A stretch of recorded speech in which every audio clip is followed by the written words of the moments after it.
Tropa niya ang gusto niyang makasama sa kanilang travel pero hindi ito tinanggap ng host ng programa.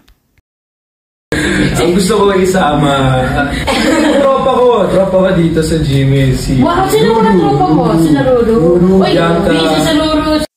Hindi man direktahang pinangalanan ng binata kung sino ang kanyang gustong makasama sa travel pero nagpapahiwatig naman ito na makikita sa kanyang IG account kung sakali man. Kaya sa niya, may kausap ko kanina. O kung di pwede si Bianca. Lahat sila busy.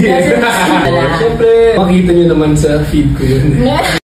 Nasabi naman ni Cassie Legaspi kung bakit recently hindi na siya masyadong makikita sa kanyang social media account na nagpo-post dahil may dahilan pala ito. Na lumipansin or napansin sa yung mga social media posts.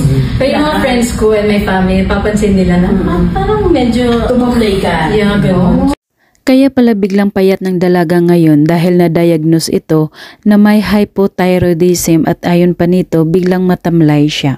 Nung nagpa-check up ko, I started na okay, I think yung new goal ko is ayoko nang gusto ko payat, ganun. I think my new goal is healthy.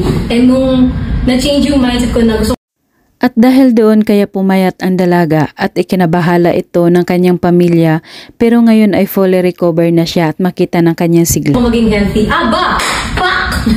Ganun pala yun, guys! Ganun pala yun! All this time. Fatiga ko, tapos intense falling hair. Super na po talaga. Tapos inaalala niya ang mga nararamdaman niya noong nagkasakit siya na ayon pa nito ay lagi siyang nilalamig at di na kayang mag-workout.